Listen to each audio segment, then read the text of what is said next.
Broadcasting live from the Business RadioX studios in Atlanta, Georgia, it's time for Atlanta Business Radio, spotlighting the city's best businesses and the people who lead them. Welcome to Atlanta Business Radio. Stone Payton here with you this morning. Today's episode is brought to you in part by ARC, American Reprographics Corporation. If you print with it, print on it, or simply want it printed, head on over to arcinAtlanta.com. Or better yet, reach out and speak with Mindy Godwin. Tell her Stone sent you. Her direct line, 770-394-2465. First up on Atlanta Business Radio this morning, it is my distinct pleasure to introduce Senior Human Resource Specialist with Insperity, Miss Sheryl LaPlace. How are you? I'm great. Good morning. Well, it is a delight to have you. Could you give us a little bit of a primer and overview, mission and purpose of Insperity? What are you guys out there trying to do for folks? Okay. Insperity is a PEO, professional employer organization, which basically means we are the HR department to small and mid-sized companies. In my role as a senior human resource specialist, I work with clients to deliver services and products, basically business solutions to help them grow and focus on their businesses. So is this something for really small businesses, mid-market, or the really large businesses, or is there a little something for all three of those tiers in this arena? We have been expanding. So having been doing this for 33 years, we've been nimble. You don't look that old, Sheryl. I can't say I started it with them, but we've been nimble, basically be able to respond to what the market has needed. So we are serving clients with a few employees all the way up to thousands of employees. We serve over 100,000 businesses. Wow. With, I believe the last number was about 2 million employees. Man. All right. So with that, then your landscape is national. You're here in Atlanta. We're here in an Atlanta studio for Business RadioX. But this business is national, or maybe international in some respects? It's national. We're across the U.S. We have about 78 offices across the U.S. Wow. So how does the whole sales and marketing thing work for you guys? Are people like you also charged with the responsibility of getting new business, or are there people with that responsibility, and then they bring it to you, and then you actually fulfill? That's a great question. I thought it took me a minute to get it out, but I thought it was a fantastic question. Right? Oh, excellent. Concise and to the point. Right. Yeah, we have business performance advisors that keep their fingers on the pulse of the community. So they're able to connect, network with small, mid-sized companies, business owners, and to hear their pain points, because that's what we specialize in, helping them to alleviate those pain points. So there are people that can tell you a lot more about how Insperity can meet those challenges. And then people like me that actually deliver those services. So, but even from delivering the services, you surely must see a lot of the challenges. You must see a lot of patterns emerge, and you're like, I don't know if you really roll your eyes, but you probably are going like, okay, here we go again. We got challenge 1, 3, and 7 here, like we always do. What are some of the more common pain points or challenges that customers run into that cause them to reach out to you guys? I'll say the most common ones I've seen is when a business owner basically has to navigate through the complexities of government compliance, or the challenges of expanding into other states and being able to keep up with all the laws and changes in that state. Or as you're growing, the number of employees you have impact the types of things that you need to be mindful of as a business owner. So usually when they run up against those complexities, whether it's risk management, being able to compete with larger organizations to attract and retain talent, with a PEO, we're able to leverage those many employees that we have to allow small companies to offer big company benefits. So not just medical, but dental and vision, adoption assistance, education assistance, retirement planning, 401ks. So it allows small businesses to be able to compete. So this whole industry, this arena, this PEO idea hasn't been around forever, but it's now kind of established, right? But you guys were early in this? We were the originators, actually. You did it. Yes, 33 years ago. Congratulations. 33 years ago. And like I said, we have been doing it for some time, so we're able to remain nimble and responsive to changes. We are what we would call a full service PEO. So there are some other companies that are considered PEO, but they may not offer the full array of products, services, and support that we do. And are you in most of the 50 states? Are you in a lot of the states? We are, yes. And we have several offices here in Atlanta. Right. So, but you guys have to know, because there are some idiosyncrasies from a Georgia to an Alabama to a Michigan or whatever, I suspect. There's some state stuff that you guys have to know. We do. Wow. Not only do we have a team that keeps an eye on all the changes coming in Washington, but we have people that specialize in every area you can think of in HR. So behind the scenes for small companies, we have people that may specialize in workers' comp or unemployment, benefits, payroll, so that small business owners don't have to concentrate on those things. They can actually focus on running and growing their businesses. All right, so you're already scaring me. Troy's been in business longer than me, and he's done bigger things than me. We're going to visit with him in a little bit. But Troy, I got to tell you, this is scaring the heck out of me, because all these things she's rattling off, I got to be candid with you. We don't have all that buttoned down at Business Radio X. We got a good thing going here. We got some folks that are helping us, capture and share stories. But you rattled off a lot of stuff that we probably need to be providing for our employees and even maybe our independent studio owner operators that I haven't even really. We'll talk after the show.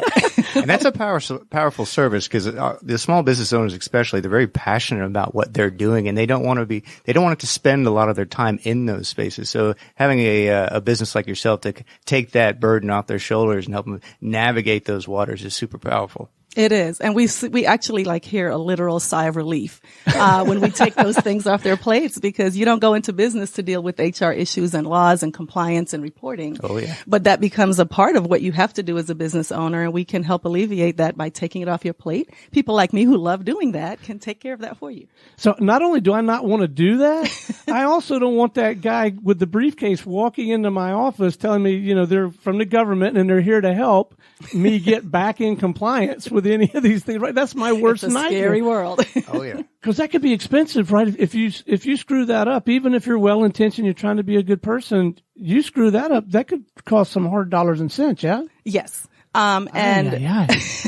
Most business owners want to do the right thing. But it is difficult to keep up with all the requirements, just in compliance alone. But we also help with risk management or provide a robust HR, technology platform so that you're able to keep track of all your data, your employees.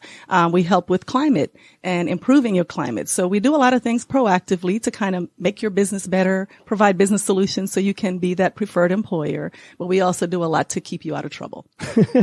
All right. So this is probably a little bit into the weeds on this thing, but you are an expert and it is my show. So I might get full value out of this thing. In our situation, we actually, have very few employees, but we do have these people in our family, in our circle, right, that are very short tether, who are out there running their own Business Radio X studios. They're part of the family. Is there some way that we could maybe at least provide an easy path for them to get access to some of these things? Absolutely. Like I said, we can talk after the show. Okay. But we do have many types of businesses that we serve. Like even within my client base, I have everything from engineers to manufacturers, retail. So we do serve a wide array of businesses. I'm sure we have a product, a service. So a variety of industries. I guess what I was poking at, though, is there a way to maybe get something set up or at least make it easy for the independent contractor, the independent entrepreneur that's kind of in your network? Is there some? Absolutely. There's some path for that. Yes. See, she said she wasn't a salesperson earlier in the interview. Oh yeah, but she's she smooth. Some version of yes on every question, right? We might need to get you on our platform. Yeah, no kidding. That's going to be fun to learn about too, because the reason we do this show is so that I can get some free consulting, Troy. That's the whole MO behind the whole thing.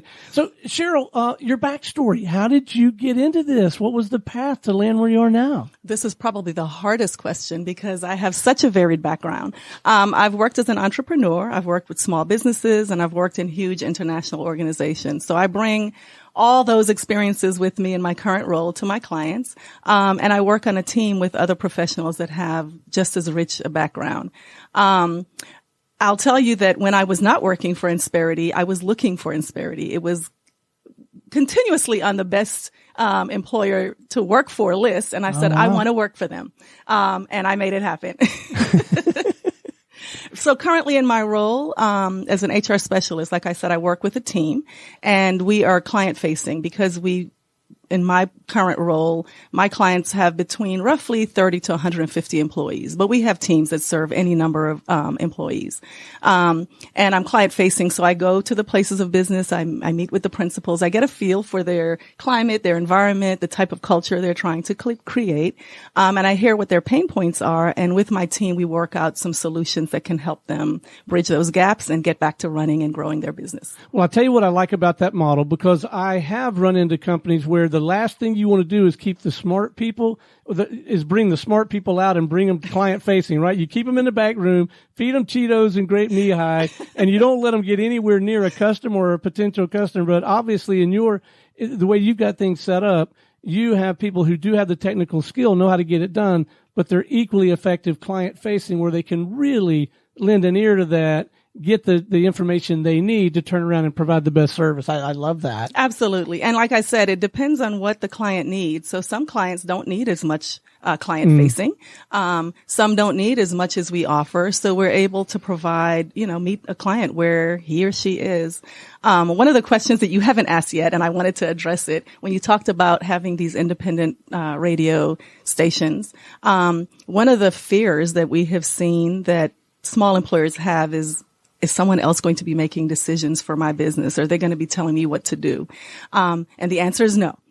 We do not. You still run your business. What we do is take that administrative HR burden off your plate, help you with your employer-related filings, reports, basically take care of all the things that a big company would be handling, whether it's benefits, whether it's payroll, compensation services, retirement, insurance, organizational planning, performance management, human capital management, time and attendance. We have a whole plethora of options available. We just take that off your plate for you and work with you to use those solutions to help you run your business more smoothly.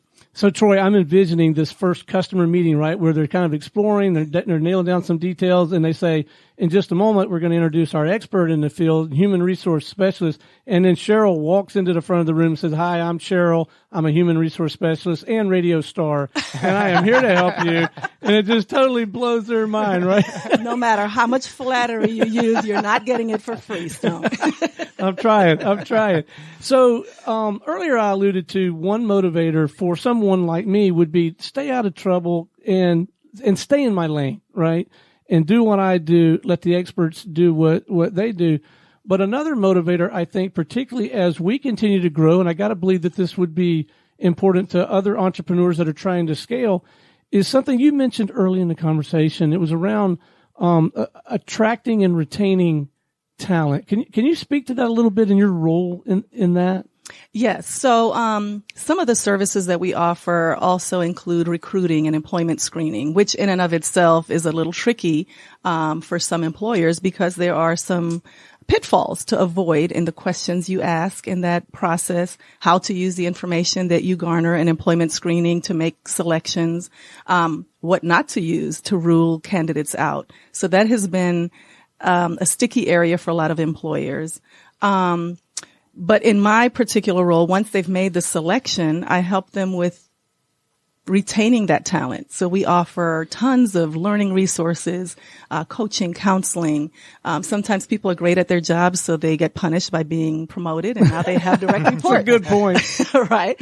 And they've never had direct reports before, and they have no idea how to do a performance review or how to give performance feedback. So we provide resources and tools to help with that. In addition to the benefits, helping them to build the culture that they want so that they can keep their good people, there are things that we do to help with that. So it just depends on what's going on in the company, what they're trying to accomplish. We help to design business solutions for those specific problems. We don't just say, hey, one size fits all. All right, so let's talk about that process a little bit before we wrap it, if we could. The early stages of engaging with Insperity, or maybe even exploring engaging with Insperity. Is there some sort of initial consultation? What does that look like in some of the early steps? Our business performance advisors meet with business owners or principals to kind of discuss what type of business they're in, what their pain points are. They gather information so they can provide pricing to them.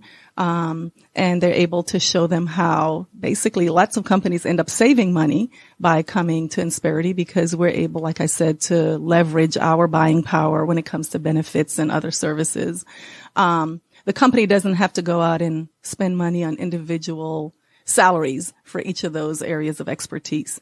So once they explore that, they look at the numbers, they say, yep, this is a great deal. They sign on the dotted line, shake some hands. They're introduced to their core team, depending on which type of services they've selected. And we provide services based on the company's needs. So in my case, if it were my team, they would meet their core team, which would be a HR specialist like myself, a payroll specialist who's going to handle their payroll, is going to get to know their little nuances and little issues that may be specific to that organization, and a client liaison, someone who kind of manages the account, make sure they're getting what they need, kind of get them in contact with any people that are working behind the scenes for them. This is when Sheryl and team swing in and save the day. Yes, with our capes. I like that imagery. Absolutely. So what do you find the most rewarding? What do you like the best? I love watching my clients grow. Where they have that sigh of relief that I mentioned before, where we've taken away some of those burdens from them, and they're able to actually focus on the business, growing the business, doing the things that they love doing that caused them to get into business in the first place. So that sigh of relief, but also when they start to grow because they're able to focus on the business. I see them increasing in size, expanding to other states, and we're able to help them navigate through all those changes. All right, so this topic may or may not have come to mind for me before year end. I'm sure it would have surfaced again. But what should the entrepreneur, the senior level manager, in the company that is growing, what are some things that they should be looking for in their organization, like little signals that, hey, maybe I ought to reach out to talk to Sheryl or somebody out there at Insperity? Or there's some sort of little yellow flags that start popping up to look for? Some of the ones I've seen is turnover. The inability to hold on to really good talent. So sometimes companies will start throwing money. Hey, you're going to leave? Hey, we'll offer you some more money to stay. And people still leave because they're looking for something that may be more important to them or equally important, like benefits. And lots of times small companies don't have the resources to offer benefits that can compete with larger companies. So they find it difficult to hold on to really good talent. Sometimes it's the climate. And maybe business owners aren't in tune with the grievances that their employees may have, because they may not be as, comfortable sharing with the CEO what good point. Yeah. What their discontent is. And we're able, because we're seeing kind of like on the outside, to come in and maybe do a climate survey and get some really good data to help employers make some decisions about how they can improve the environment to hold on to that talent. Fantastic. All right. So if our listeners want to learn more, they'd like to have a conversation with you or with whomever is appropriate over at Insperity, what's the best way for them to reach out? Coordinates, website, email, LinkedIn, whatever's most appropriate. We have a site, Insperity.com, and we have lots of resources there and links to get you to exactly what you need. And look for that profile picture of Sheryl and Business RadioX microphone. Right? And a cape. And a cape. Fantastic. Well, thank you so much for coming in, for sharing your story, getting us up to speed on the topic. And keep up the good work. Congratulations on the momentum. This is fantastic. Yeah, Thank you for having me, Stone. All right. Hey, stay with us. We're going to visit with one more guest. I will. Yay. All right. Next up on Atlanta Business Radio this morning, we have with us co-founder with Drum, Mr. Troy Deus. Good morning, sir. Good morning. Thanks for having me. Well, we are delighted to have you, man. Before we dive in to a conversation about you and your work, what do you feel like you learned in that last segment? Oh, that was amazing. Part of what we're trying to do with Drum is provide them a sales force so that they can spend more time doing what they love. So what I loved about your product was you're giving these small business owners a essential tool that allow them to manage sometimes some of the more painful parts of their product. HR is always sometimes a tricky space to be in. So the fact that you have a tool that you can help enable these small businesses is super powerful. I know we're at that point right now. We have one HR person on staff, and I'm sure like we're navigating those waters to make sure that we can do everything right and cross all the T's and be compliant and everything else. But it's a lot to manage. It is. Yeah. And we're here to even hold hands with HR people within your organization. Oh, yeah, I'll get your card. All right. And incidentally, we rent Troy out if you need like a spokesperson. He's very articulate, right? That's a great job. Okay, Troy, let's do your story since this is your interview now. All right. Tell us a little bit about Drum, mission, purpose. How are you trying to help folks? Absolutely. So this was about a year ago. I was at Kabbage, a fintech provider for small businesses. Kabbage with a K. Kabbage with a K. All right. Yeah, another Atlanta startup that did really well. I think they were, closer to put about $3 billion out in loans. So we're very proud of them. And about a year ago, we were thinking about the market opportunity of not just we noticed that finding customers was also a big challenge of small businesses, but not just small businesses, but businesses in general. So we realized that businesses are spending a lot of money on advertising, and a lot of that advertising is kind of a pay and pray approach. And you're hoping that it turns into customers. On the other side of it, you have these businesses who spend they get a in-house sales staff. And those are super effective. However, they're limited by the geographic location that they're in and the head count. So one of the things that we thought about was, well, what if we could turn anybody into a salesperson? What would happen if we allowed everybody in the community to be a salesperson for the businesses that they believe in? So I think of Insperity. And you have customers who use your product, and they're advocates and they love your product. So they're already halfway there to selling your product. They know the product and services. They've used it and they believe in it. So now you could have a platform where you can enable others to go out there and sell on your behalf. So what we want to do is we create this 3-sided marketplace that connects businesses with customers through this on-demand sales force. So imagine if you're a personal trainer and you've never had access to a sales force before. Now you can put up an offer and you can describe your product or service. You don't have to provide a discount, but you can if you'd like to attract customers. And then you assign a commission to it. And that commission is 100% up to the business. And then they put it out there, and then the community can go out there and say, oh, I know that personal trainer. He's amazing. I've used him. I'm going to go tell people about them and essentially be a salesperson for that personal trainer. But on the other side of the coin, you've got Fortune 500 companies, large organizations out there that might have a sales force in, say, one part of the country that wants to stand up a sales force elsewhere, but they don't have feet on the ground in, say, Wichita. So they could actually say, all right, well, here's an offer in Wichita, and we're trying to stand up sales here. Or we have an existing sales team that we want to drive really qualified leads to that business. So now we can enable the community and potentially their existing customers as well to go out there and be people on their behalf. So one of the things that we really want to do is put the advertising and sales dollars back into the community and into the people who are the best sales folks. We found that face-to-face and personal relationships are the best way to drive customers. So we want to tap into that and enable people to do that. I love that model. All right, so you guys might have thought I was kidding about why we do this show, that I get all the free consulting, but I want to walk through a couple of use cases. Oh, okay? Absolutely. So one use case for us is we've got a pretty cool prospecting tool because we have our own studio. If you have your own radio show, but certainly if you have your own studio, within reason, you can build a relationship and meet pretty much who you want in your local market. It's part of what we do. It's how we make money. We help people do that. That we've got pretty well put together. Although I do have a use case and a question about that. We're building the network out though, right? So I'm just like every other poor slob when I'm trying to build relationships with somebody in Pittsburgh, right? I can't invite them to my Pittsburgh studio to do something cool like this and build a relationship with them right there. So walk this through with me. If I wanted to somehow maybe drum up some interest or get a little conversation at least going in Pittsburgh. I just play on words. That was totally unintentional.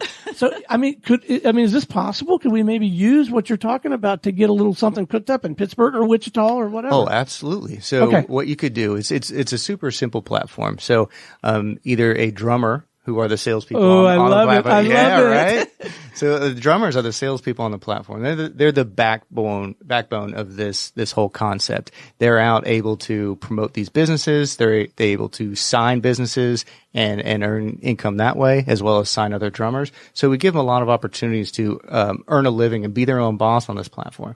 But the way it works is your business would go on the platform, create your profile, and publish what we call an offer. An offer could just be a description of your services. It could have a savings assigned to it. It could just be a referral option. So then you put in the description, but then you also put in drummer notes. And the drummer notes are essentially for the drummer's eyes only, which explains, hey, this is how you sell my product or service. This is the type of customers that we're looking for. If you can make connections in X, Y, and Z business. Here's any disclaimers that we might have. So they'll see that. And you can also attach training videos, training materials, so they become even more educated on how to sell your product or service. Once it's out there, you can set up a specific geographic location that you want this to go out in. So then, say you wanted to set up something in Wichita or somewhere else, you could define that specific zip code and arrange around it, and then say, hey, this is what we're looking for. Drummers would then see it and be able to drive business to you, either to your website or to a physical location. This appears to be so wholly consistent with our value system of getting people together, face-to-face relationships. Absolutely. Really, truly building some depth of relationship instead of like your typical sort of sales funnel or pipeline. I'm really intrigued with this idea. So, and then could we also, if we wanted to, like we've got the drummer notes, but we could make ourselves available to a drummer to talk if he or she wanted to talk more, probably as well. Yeah. Yeah, absolutely. We're working into the product as well, where businesses can actually chat on the app itself with the drummers and be able to coach them on, hey, this is how you sell this product or services, or this is how you explain this. So yeah, what we're really banking on is this whole personal relationships and the value of those relationships and the human connections. So we don't want this to be kind of a just a batch kind of blast out thing. This is all about forming these relationships and actually giving really trusted referrals for these businesses and help enable the businesses, but also help the end consumer get to the right business and also make it so that these drummers can earn income. I love it. I love the idea for us. Again, let's talk about me a minute, because it is my show. No, so for us, like we want that social mayor in Wichita, right? That lady who is so well connected and knows everybody, and we want to make it very attractive for her to now leverage her relationship with Business RadioX to serve her ecosystem. Mm-hmm. And I think everybody would win. That's fantastic. So this may not be too much of a stretch, but I just want to play it out further. Okay. So that's how we maybe get at least some conversations going with some people in some other markets. Let's say, okay, we are getting something going in Dallas. Mm-hmm. However we got it going, maybe we did it that way. Maybe we did it, our old slow way. But now it's to kind of get that kick started. That's a use case as well, right? Because now, even though I've got my studio partner in Dallas, maybe now I can get one or more drummers working on helping that studio partner get a handful of underwriters for whom she's reverse engineering shows and doing the thing that we do. Yeah. Absolutely. So what we're finding is a lot of businesses might look at this as, all right, well, I want to drive leads to my business from this new geographic location, or I want to test some new product or service in a location. So I'm just going to stand up some drummers in that area to start the conversation, start people out in the community talking about it and driving people to our business. So you could do it as a test where you're driving folks that way, or you could do it as a kind of start the flywheel for your own business. Or what we found a lot of people doing is they already have their marketing budget for traditional advertising, and they might also have a sales team. This is complementary to those other advertising and sales channels. So it's not necessarily meant to replace those, but complement them in many cases. So you mentioned earlier, you shared the term three-sided marketplace. Right. So speak to that a little bit more. What do you mean by that? Sure. So in our scenario, we have businesses and customers and the salespeople, the drummers. So our goal is to connect those three parties. So we connect the businesses with the customer via that sales network of drummers, which is kind of the gig economy of salespeople. Yeah. Yeah. So we're tapping into the community of people who they're already promoting businesses that they believe in. Now we're giving them a tool so they can promote more actively those businesses, be more educated on the products and services those businesses have, as well as give businesses the opportunity to track who's promoting them. Who are the people driving them business?